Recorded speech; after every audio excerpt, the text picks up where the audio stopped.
Okay, so in this video, I'm going to be working on a little project, on a sequence for a project that I'm currently working on. And the sequence here is an animated sequence for this bike riding scene.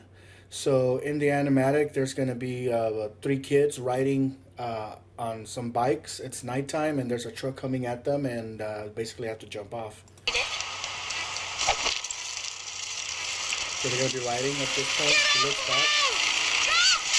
The truck comes at them, and they jump. All right. So that's pretty much the sequence.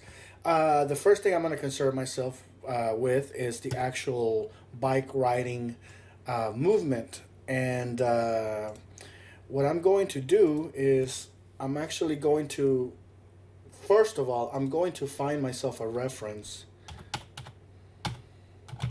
I don't even know if I spelled bicycle correctly. Good thing Google knows how to spell better than I can. So let's find ourselves a bicycle that we're going to use as our main reference point for the motion. And here's a pretty good standard looking bicycle. I'm going to copy this and bring it into Flash. Control V to paste.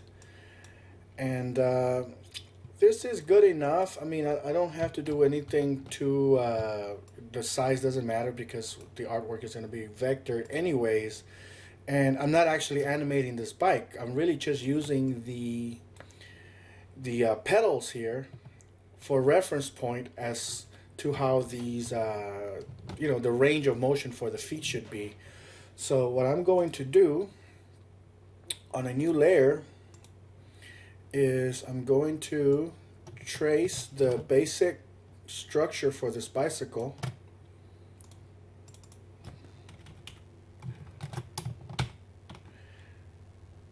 That way I know where my wheels are. I have a general idea of where my pedals are and my handles, which my characters are going to have to be grabbing onto. And I'm pretty much going to just animate the motion one time, and I'm going to apply the same motion to all three characters, but I'm going to do it in a way that it's asymmetrical from a time perspective. It's not synchronized, so even though it's the same motion, it starts at different frames, so it'll play off as if it's a different motion altogether. So let's see here. I'm just kind of gonna trace this little frame just so I can have the general idea of what a bike looks like.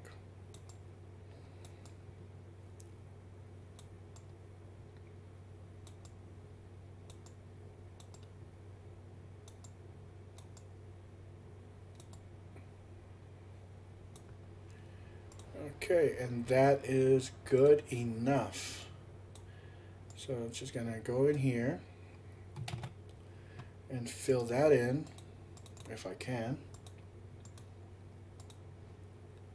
Let's try closing large gaps. There we go.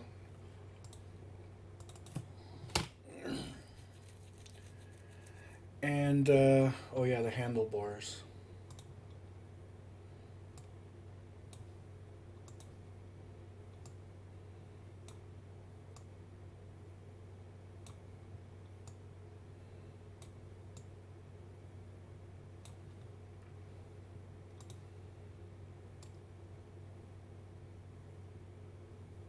Something like that is good enough, really. So there's our bike silhouette, which I'm gonna go ahead and convert to a symbol, just so I can have it there. Now the next thing I want to do is I want to actually get the pedals, and this part is gonna be a little bit different. So what I'm doing now is, maybe I'll use the red as my reference point for these pedals.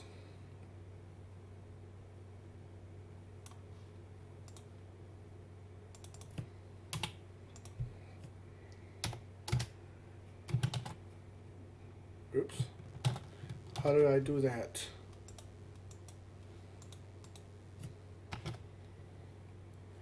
Alright, so where I left off, I kind of screwed up on this desktop bullshit, so we're going to go back now that I figured it out.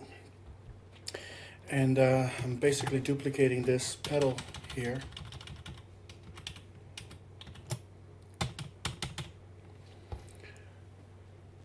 I am going to try to animate those pedals revolving around a circle because I need to get the action of those pedals rotating around.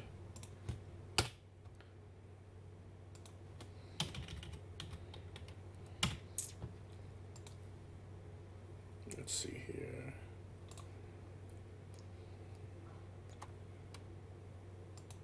Should be good enough. Okay, so I'm gonna start with this one in its own layer, I guess. Yep. Paste in place.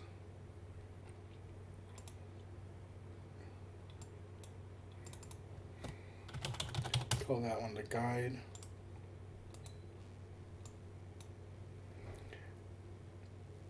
And I guess the speed doesn't really matter at this point. I'm just gonna make it about 24 frames, so about 1 second long for now.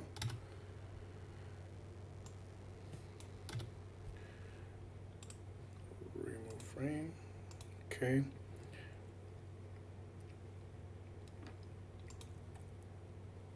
I'm going to snap this pedal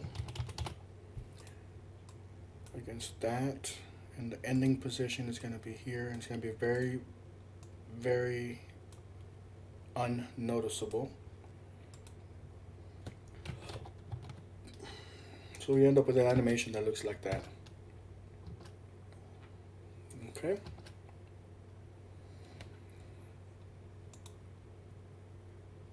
And let's see here.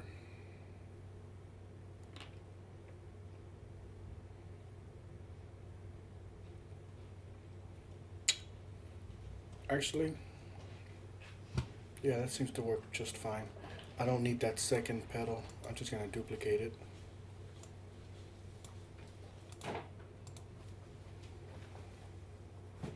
So as the foot gets on this pedal, this thing is kind of going to go like this.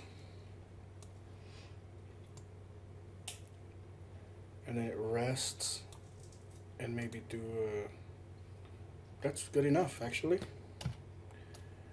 So we just wanted to kind of follow that movement. I'm going to take those frames, I'm going to copy them, and we're going to create a new symbol. It doesn't really matter, just draw anything just so you can have something to select.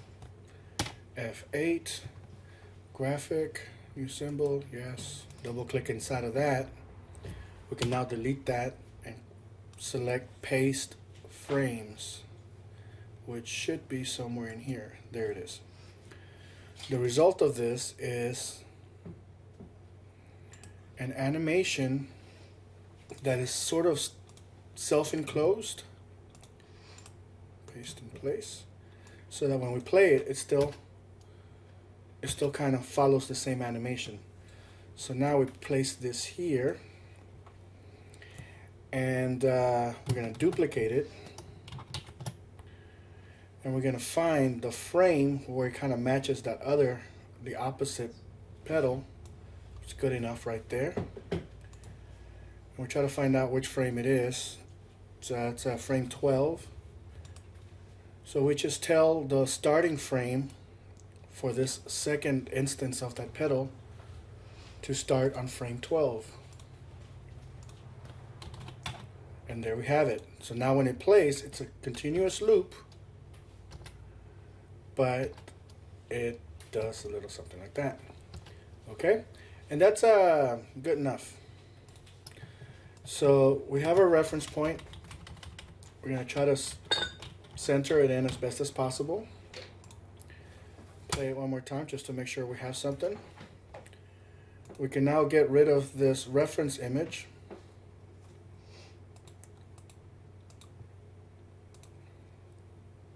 And this is all we need. We need the reference image of the bicycle and the pedals. So when we play the actual motion itself, we have something that looks like that.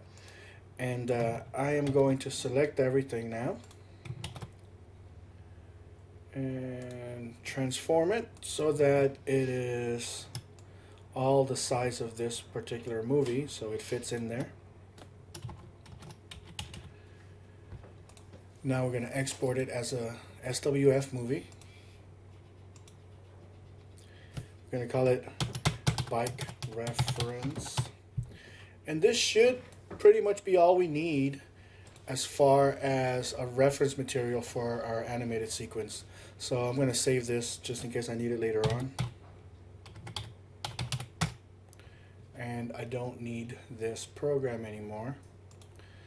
We're going to switch to CrazyTalk, where I was already practicing with something before I decided to go ahead and just make myself a reference model of the bike. So what I'm going to do is I'm just going to start from scratch so that we can actually have a good chance to demonstrate the actual technique that I'm about to do. So I'm bringing in this character, KC. I'm just going to bring it into the stage. And I'm not going to adjust his proportions or his size or anything. I'm just going to kind of zoom in with the camera. That way I can maintain the proportions as 100% as possible. And the cool thing about these rigs is that they're fully three-dimensional. And even though the motion that we're about to do does not take place from a side view, this is probably the best way to look at it and animate it because of the type of motion it is.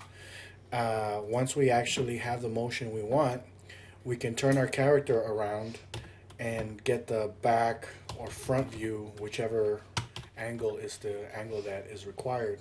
So in this case, we're going to start with our side view, and we're going to proceed into the 3D motion key editor. And oh, one more thing before we do that, I believe I may be able to just drag and drop my prop into the stage. There we go. So my next task is to animate this character, to pose him in a way that he looks like he's actually on this bicycle. So let's resize this bicycle. And it's an animated prop, so we have the pedals as a reference point. It's perfect.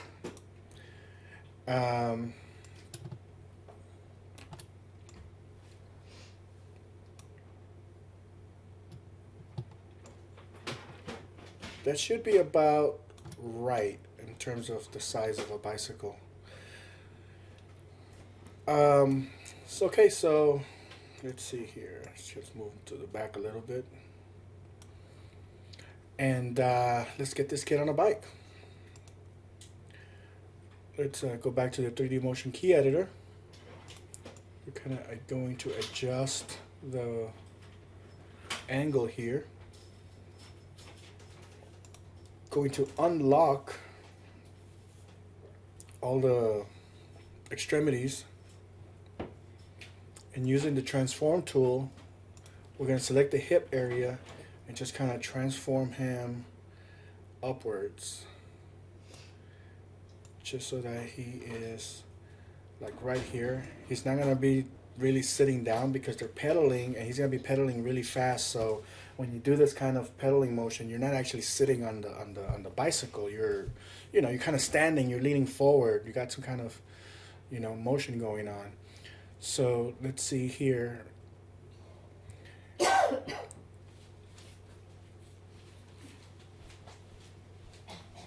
I am going to take these feet. Let's see.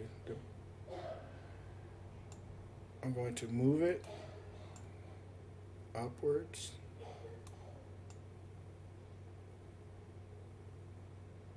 That's good enough. I'm going to take the other one, do the same thing, but on this one, I'm going to adjust that rotation there because it's doing some automatic wackiness on there. So we want to make sure it's kind of stays within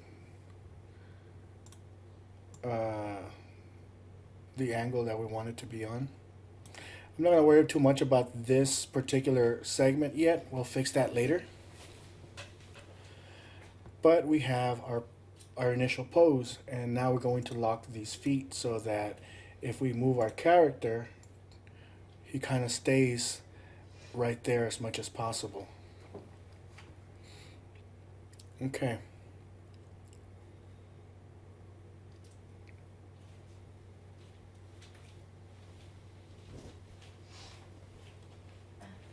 So this is starting to look a little bit more like what I need.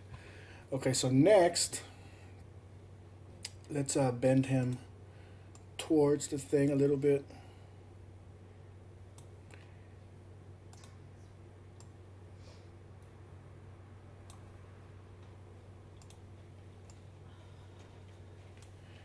Then we're gonna turn our mirror on because our arms are relatively the same. So the arms, I'm gonna start bringing them up a little bit towards me. And it's starting to become a little bit hard to see. So I'm gonna switch angles for a minute so I can kind of get a better idea of what I'm doing.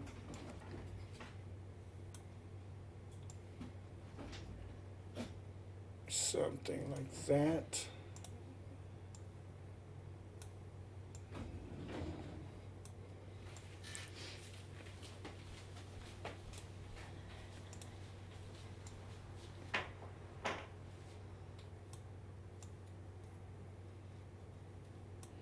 Okay, let's go back to our 90-degree angle. And that looks a little bit closer to what we want. So now let's adjust the hip a little bit more to allow it to kind of be within that segment there, that section. Let's go back and tweak the arms.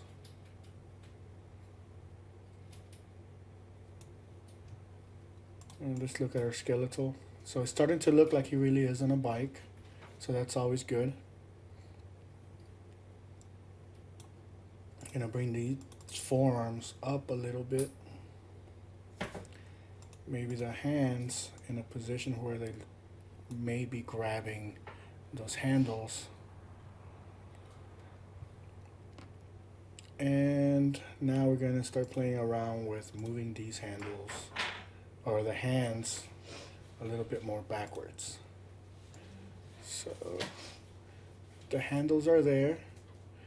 See how restrictive this bike is. So I want to try to stay as close to as possible because it's a real world bike. If this was hand-drawn without any kind of reference and stuff, I would have probably made this bike a little bit more extreme with the handles over here to give him a more dynamic pose. But I'm going to try to stick to this particular bit of realism as much as possible.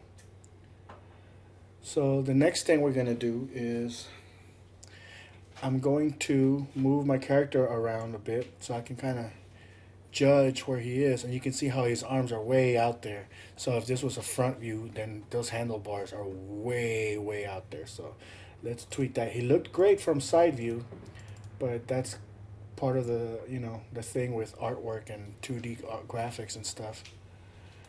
You can't really judge the placement of 3D objects on 2D spaces or vice versa.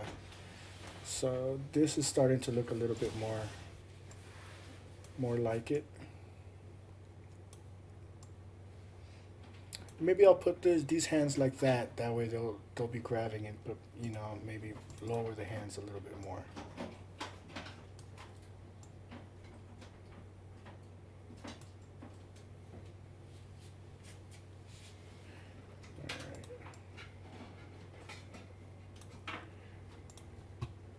Might be able to bend his body a little bit.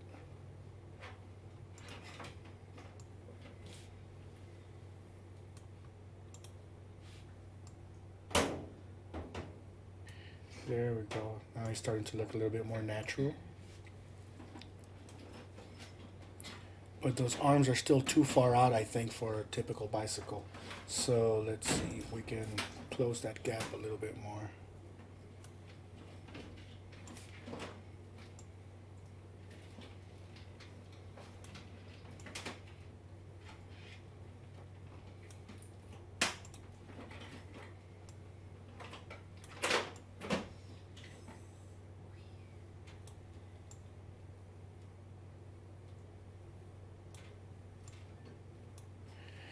That seems very close to what I'm trying to go for. So let's put him back in that 90-degree angle. Yep, let's get those hands closer to where the handlebars are.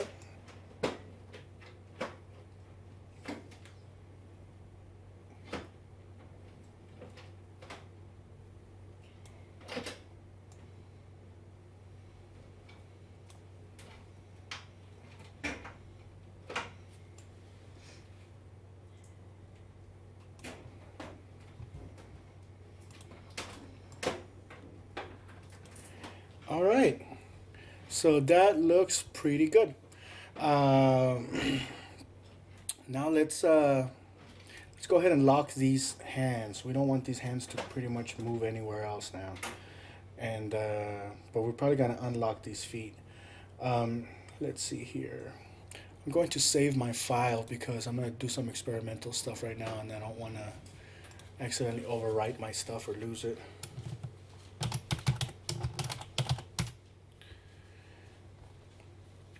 So we're going to look at the timeline, get an idea of how many frames it takes for one rotation to happen. And we're going to follow this particular pedal here. We're going to go frame by frame. 1, 2, 3, 4, 5, 6, 7.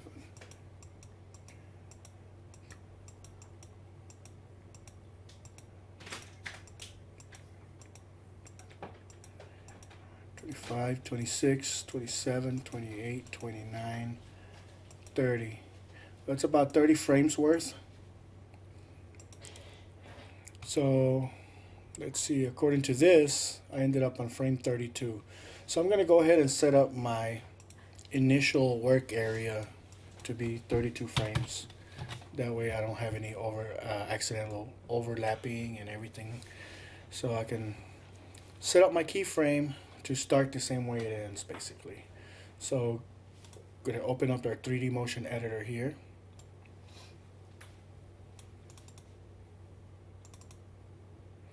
And I'm going to set up a keyframe with the keyframe being exactly the same as it is on the first frame. So with that in mind, we're going to find our place somewhere in the middle of this sequence between frame 1 and frame 32, which are almost the same. So we're going to go maybe... Because see, I'm going more from a visual reference, not so much from a mathematical, like I'm not trying to get the exact middle. I'm trying to get, according to the timing, where this pedal is.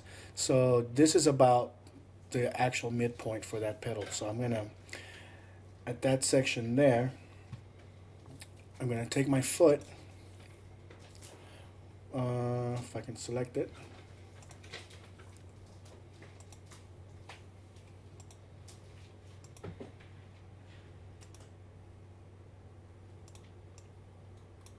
That's the wrong one. Okay.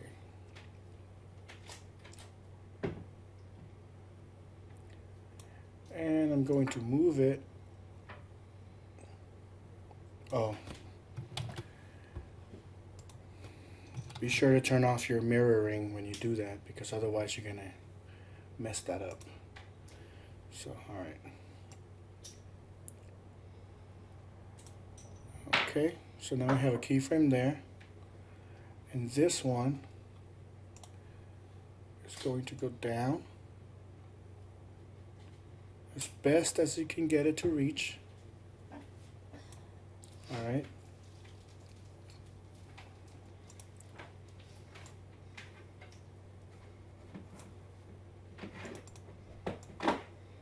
Maybe adjust the hip if it needs to be adjusted.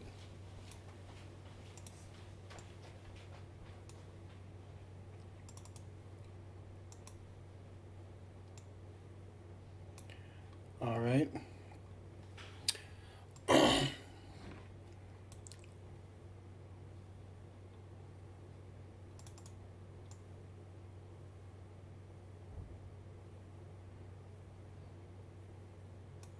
Okay. So now what we do is, let's see here.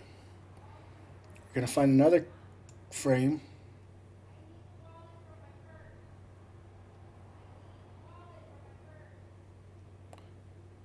Somewhere in between those two keyframes,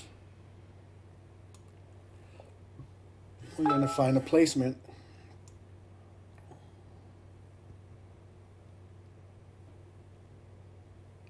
for the feet again.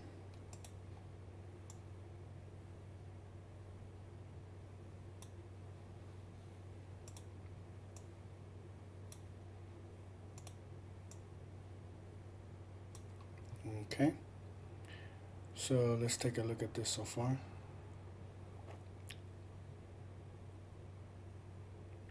Okay. See, it's starting to get there. We just wanted to follow that natural roundness as much as possible.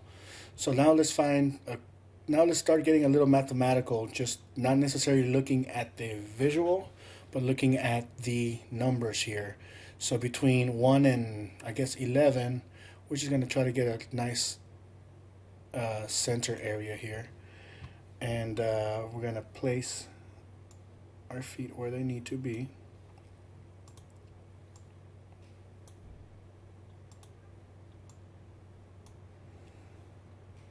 This one's almost where it needs to be by itself. So now let's go into this large gap here. Just kind of tweaks that out.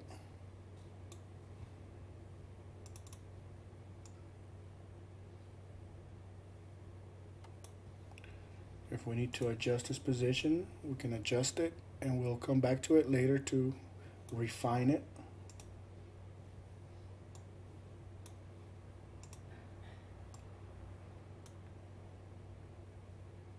Okay. Let's do another one somewhere in here.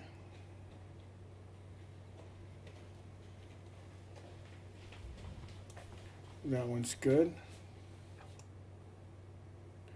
We're going to place it right there.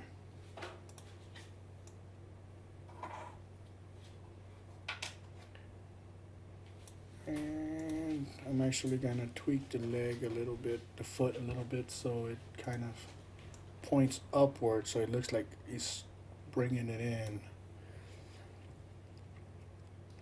And this one, like that. Let's go here. See, so for the most part, it's starting to pretty much follow what we need. So we're going to turn on this loop cycle here and just kind of play it and kind of step back and look at it for a minute. And it's very basic right now, kind of Wizard of Oz type of thing. No personality yet, but the motion is there.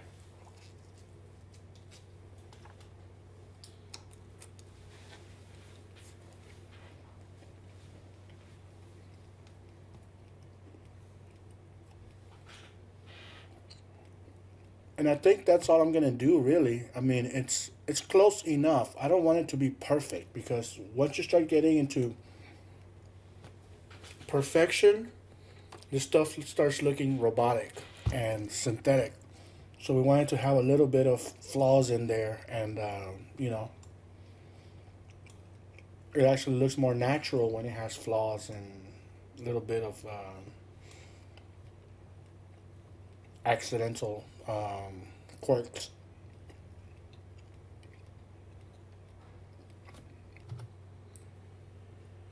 Okay, so now we're gonna start working on the body and the gestures for the upper body, and following that we're gonna do some additional stuff on the face. So let's take a look at this thing one more time. Okay, that's good enough. So let's rewind this, find ourselves a nice little spot where he's exerting the most force as he pushes. Boom, right there. We want to emphasize that push. So when he does that, I'm going to hide that timeline. I'm strictly going to be doing this visually at this point. Select the hip. Everything else is locked, so no matter where I move it, the feet and the hands should relatively stay in place.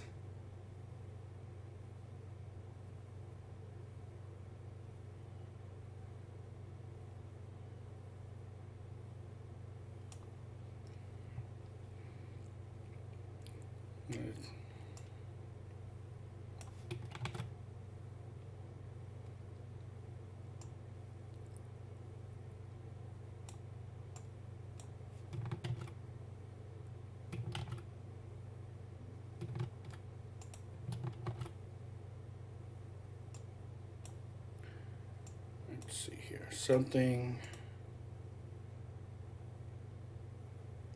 odd just happened. I think it was moving it.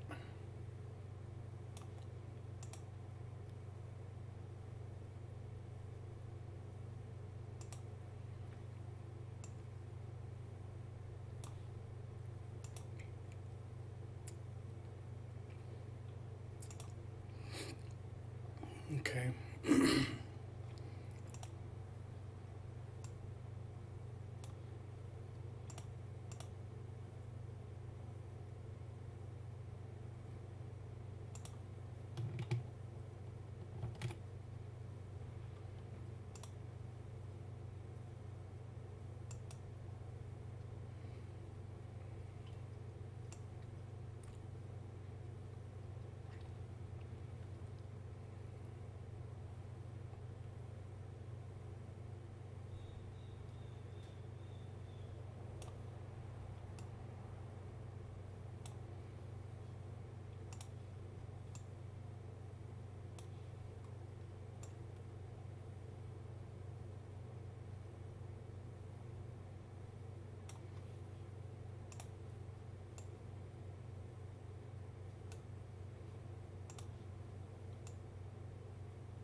I'm just kind of focusing mostly on the hip region so you can have that nice little bounce to it. Let's play it. Let's see what that looks like.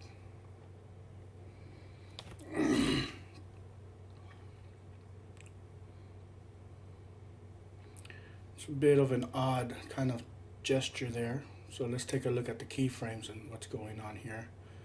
It's like a weird double keyframe.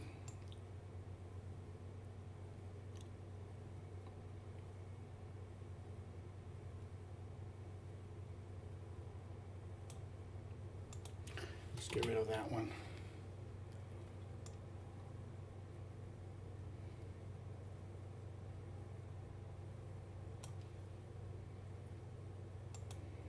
We'll just select the best one out of them.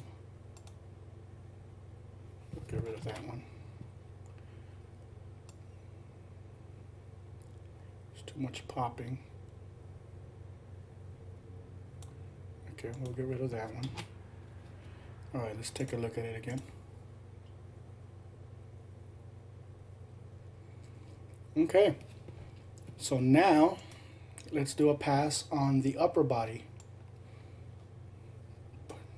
Not just the hip. We're going to focus on the main keyframes that have already been established, which is going to follow the same keyframes instead of creating new ones.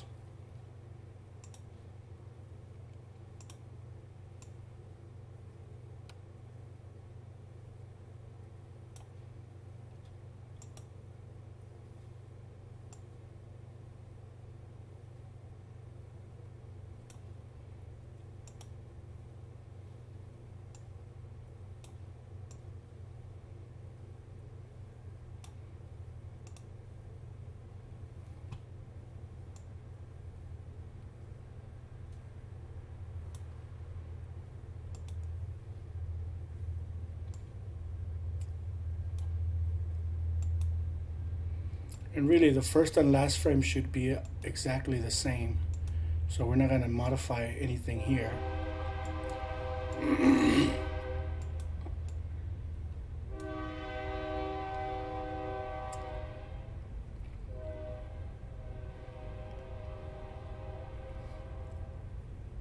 So far so good.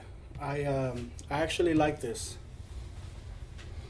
So we're gonna move on to the neck and the upper body, the head, the upper part of the head. See how when I adjust the neck, some of the body also kind of follows.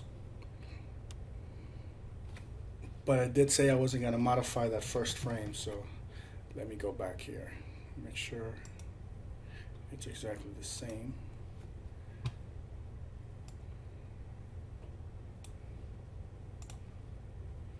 I'm actually not gonna mess with the neck. I'm gonna let the neck naturally bend itself based on the movement of the head.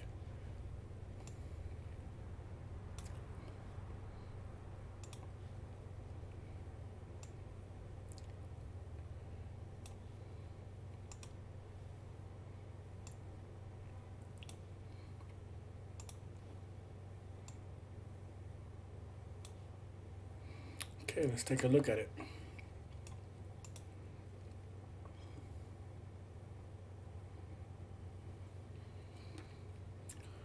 And that looks pretty decent. So now we're going to go into sprite replacement.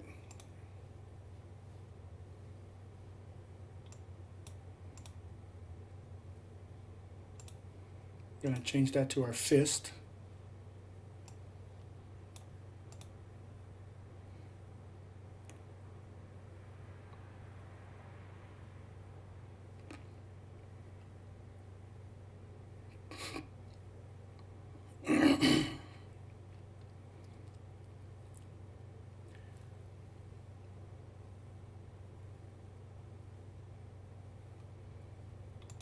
All right, let's go into our facial stuff. I'm just gonna find a nice little expression for him.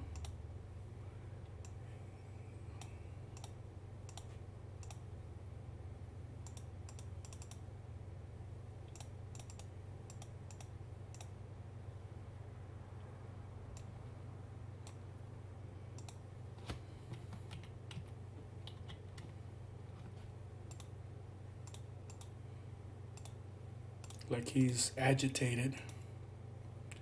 That one is probably going to be the best candidate so far. Actually, that one has a little bit more teeth, so that one might work too. And ooh, that one might work. I think we'll keep that one. Let's tweak the nose a little bit.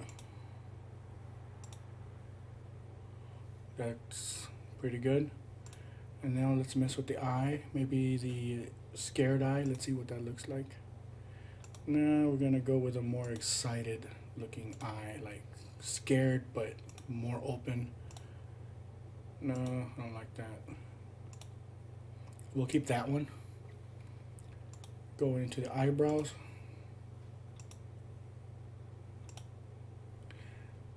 That's a nice big eyebrow.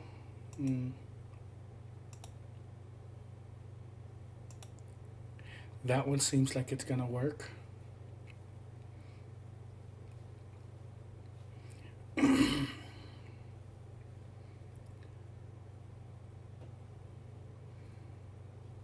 And that's pretty much it.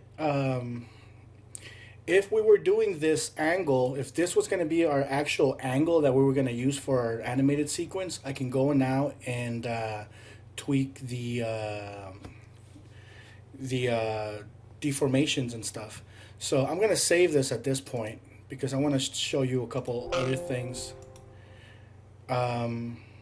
So if we were treating this as if this was the actual angle that we need, at this point what I would do is I can go in here and go into my 2D motion editor. select my leg, and just kind of adjust the deformations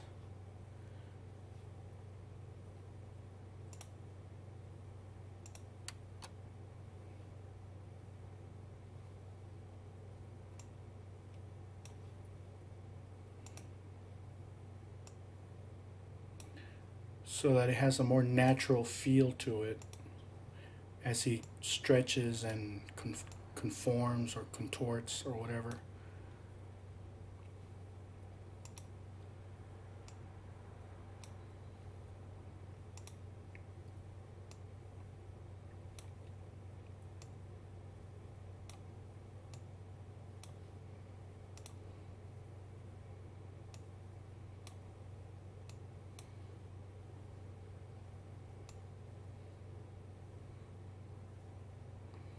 So take a look at this frame here where this knee kind of gets all weirdo. We just kind of adjust that.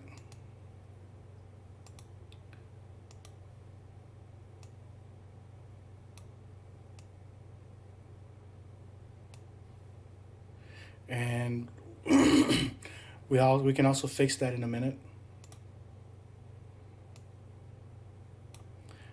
But since this is not the actual angle that I'm going to need for the actual final sequence, I don't really have to mess with this. This is only if this was in fact the actual angle that we were to be using.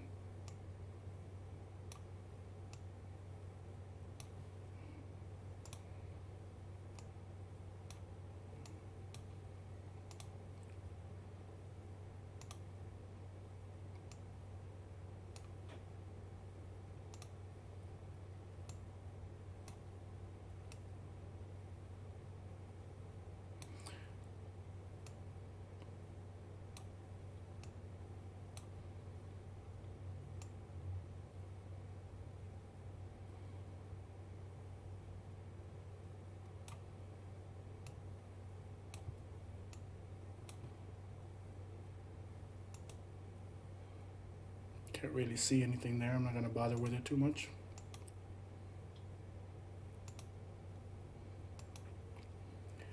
Okay, so right here, just this weird pop thing. So what I'm going to do is I'm going to go into the layer editor, select that body part, and basically bring it to the top. And I can also ensure that it goes on top of the previous one. So that should fix it a little bit more.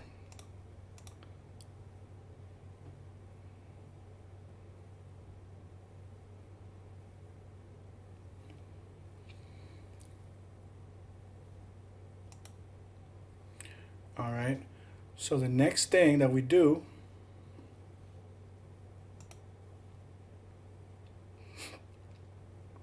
is we could adjust the hip area with the deform tool.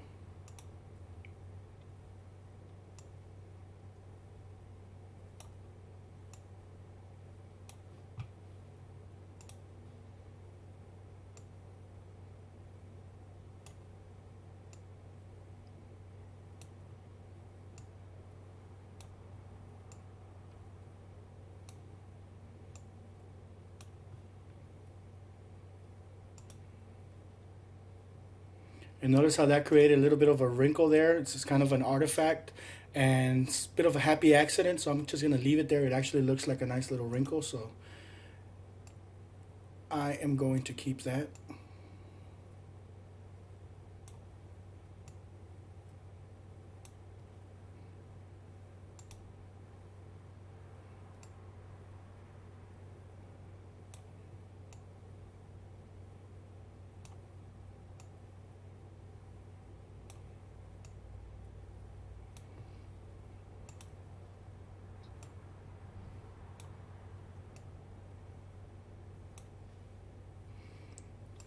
Okay.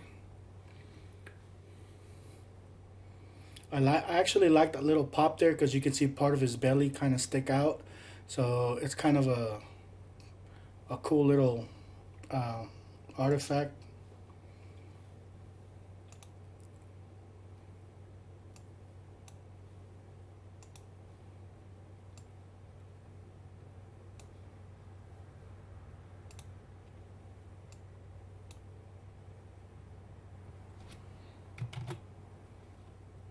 Not worried about that side.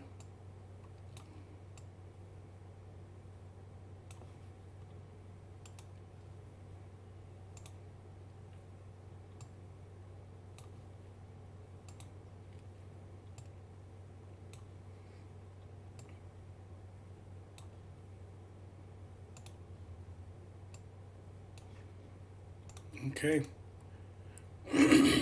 See how it starts to look a little bit more natural and all the seams are a little bit more cohesive. Okay, so now we go to this arm here. Just gonna tweak it.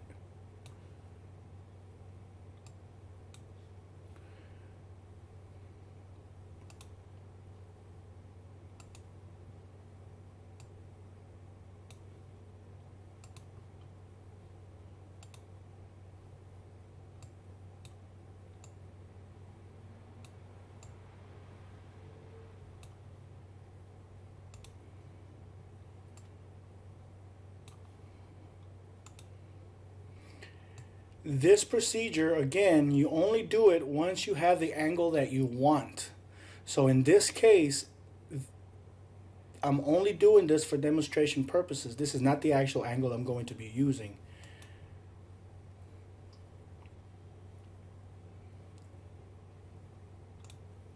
Let's do the torso a little bit, even though the torso is kind of, it's perfectly fine really. But slight little variations do give it a bit more of an illusion of life.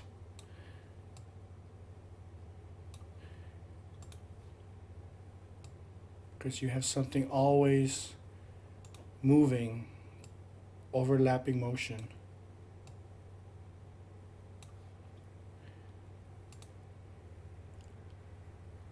See how it starts to look more smoother and everything kind of works together.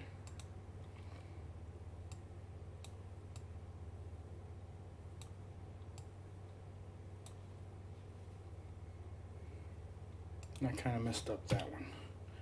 I'm trying to stay within the same major keyframes.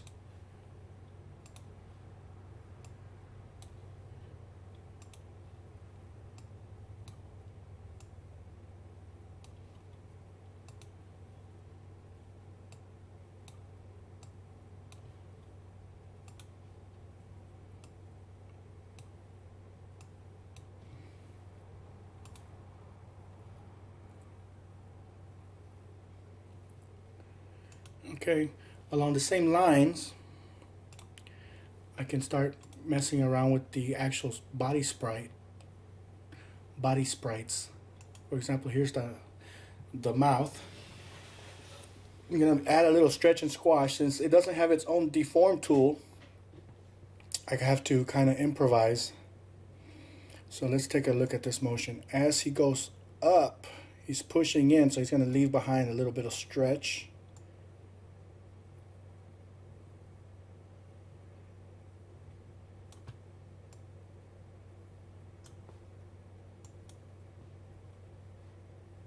Then he comes down, so it should return back to normal. I'm just gonna do that. And then maybe stretch it out this way a little bit.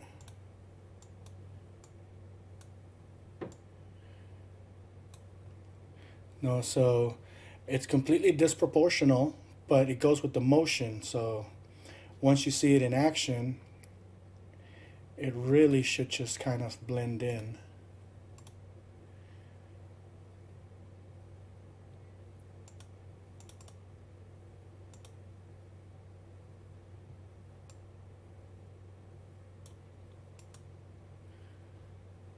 Same thing here. We can go very extreme if we want.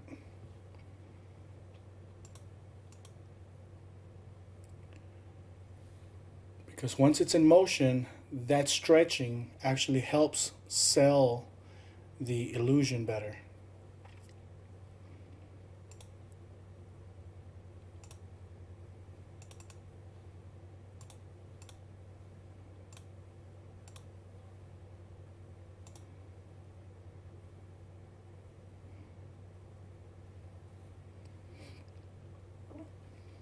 Okay, let's tweak some hair.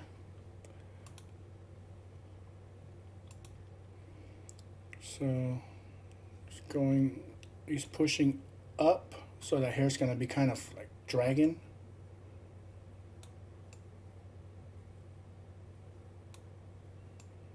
And that might be too extreme, but we'll see later if we need to fix it or not.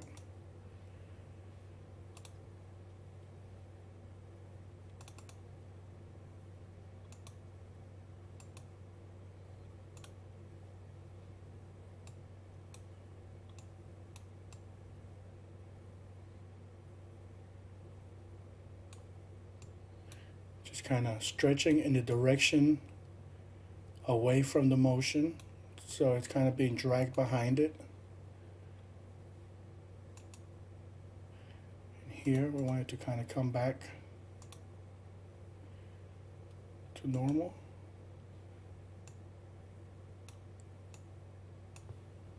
And then back to normal. So let's look at it again. It's a little bit more natural flow. All right, so that's about as much as I'm gonna do, because this wasn't part of the actual goal of the animation. I'm never gonna use this actual sequence. What I am gonna need is the front and back angles. So now that I have what I need, I'm probably gonna have to reload my original saved version, because all this stretching and moving around in 2D stuff probably killed a lot of my 3D stuff. So I am just gonna go ahead and reopen.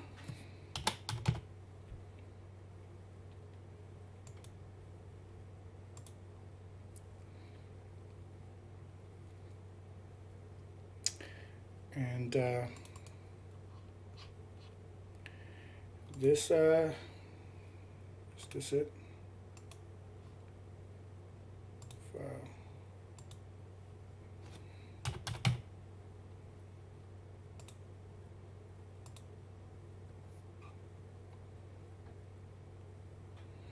This is it right here. I don't really need this bike anymore.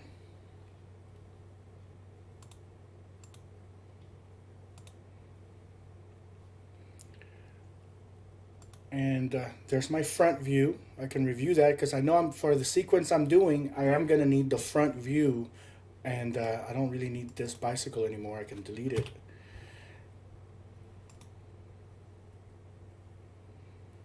So as you can see, for my front view, I'm probably going to have to stabilize these hands a little bit more.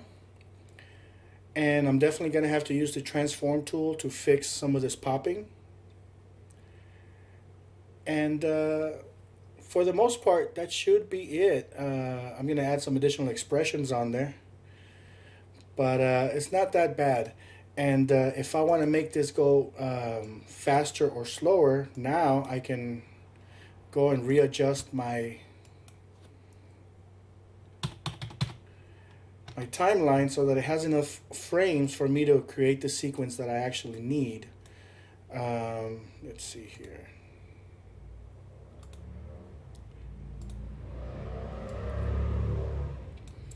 So let's say I need this sequence to be much faster. I can basically select it and stretch it in or out. So here I'm making it faster. Oops. And what I'm going to do actually is I'm going to go back here. I'm going to set it to loop mode. So I'm going to loop it a few times. This is just for demonstration purposes at this time. So let's say I want him to go from front to back. I'm just going to do something like this real quick just to demonstrate.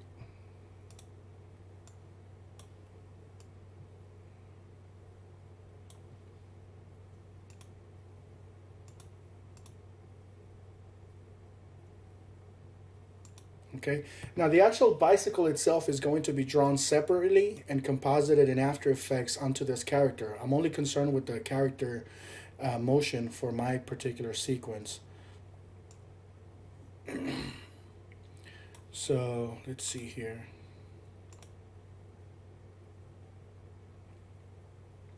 So that's a normal pace. If I want to make it faster, I can stretch it. Well, let me show you slow motion first. I can really stretch it and make it really slow, like a slow motion. So I can do slow motion by stretching it out, or I can compress it by making it really fast. Okay? And did you see what happened there?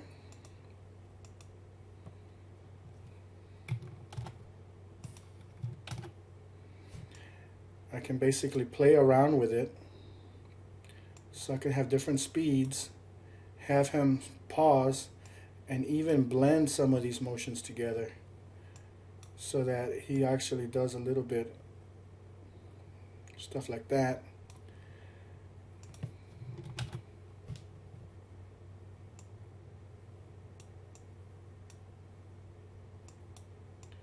Just do a little bit of a variety.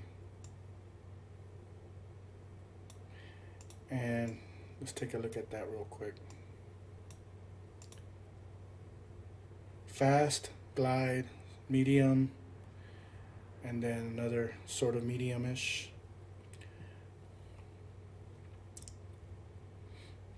So we essentially created a bike sequence. And normally when you're pedaling, I mean, you do stop pedaling every now and then, so you kind of like glide for a while. So I can just recreate this several times. And when you put it all together, it has a bit of a natural feel to it. So let's take a look at this.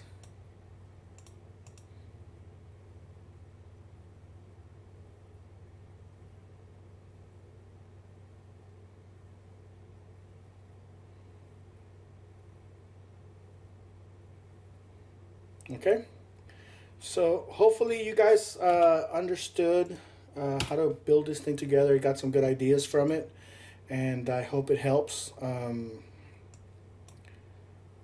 see here. At this point, personally, I do not need the motion. I need to be able to composite this so that it plays well from front as well as back. I am going to have to go back and use some of those things that I showed you earlier with the what's it called, the deformation tool, so I can adjust it, make the movement of those joints a little more natural, and kind of pin some of those areas aside. And I'm gonna have to stabilize this a little bit more and maybe create some more expressiveness in the face and stuff, the same way I did on that side view. I'm gonna have to do this for the front view, and I am gonna have to do this for the back view too, because this particular sequence is gonna be used in two different angles. See, there's my quarter angle view from behind. So the animation stays there. So see, it's gonna require a little bit of tweaking there, but the motion is the same. It'll stay and it'll be reusable. So what you do now at this point is you can go to the collect clip area, select that entire range. Well, really, we just need that one cycle. So I'm just going to bring this, oops, switch to cycle mode. I just need that one cycle. I'm going to select that range right click on there and select export 3D motion. And actually what I'm going to do is I'm going to change my angle first. Oops. Before I do that, that way it can be an angle. I'll keep it at the side view. Export 3D motion, call it bike riding, saves it as a CT3D motion. And now this motion I can keep it as a reusable element. So any character that I have, so here's Benji, there's a cat,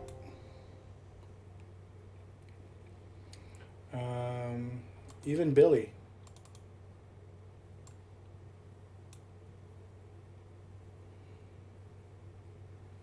Okay, any of these characters, since they're fully rigged and it's a 3D motion, all I have to do is drag and drop.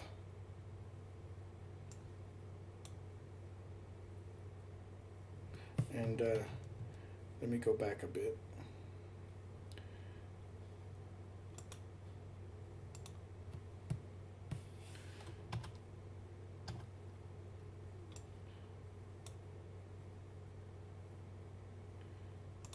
Hang on. Rewind.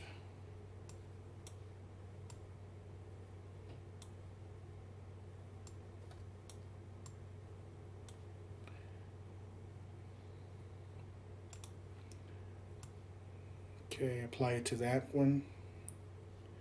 Then we rewind it. We apply it to the other one.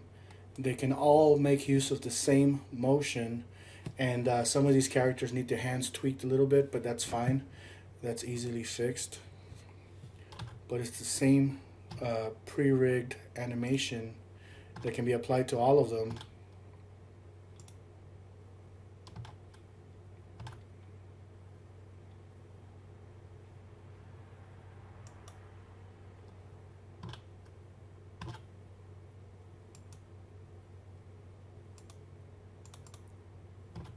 Need to get used to returning back to the first frame when I do this major angle switches.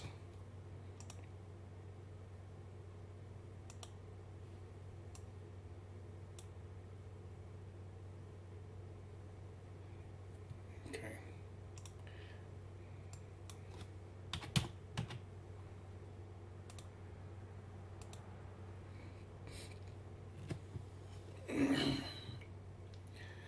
Now, at this point, if I have multiple people riding bicycles, and notice how the expressions and stuff don't actually get applied with the 3D motion, because that wasn't really part of the 3D motion. Now, if I would have exported it as a perform file, then all the expressions and sprite switches and stuff would apply as well. At this point, all I really care about is the actual primary motion. If I want to sell the idea that they're not actually moving using the same animation cycle,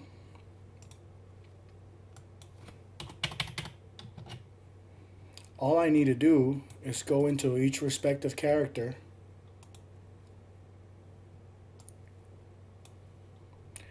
just extend it as much as I need, but then I can cut a piece of it. It doesn't matter where it starts. I can just cut a piece off of it and move it forward. Do the same thing with this one. Stretch this out to have multiple cycles. Cut a little bit off of the front. Move it backwards. We'll go ahead and delete this guy. We don't need that many people on the thing. But now, see how the feet positions are in completely different areas. So now they don't look like synchronized swimmers. Now they actually look like kids riding a bike. It's the same motion, but because they're doing it at different times, it doesn't necessarily sell as if it was the same damn thing being just cloned over and over.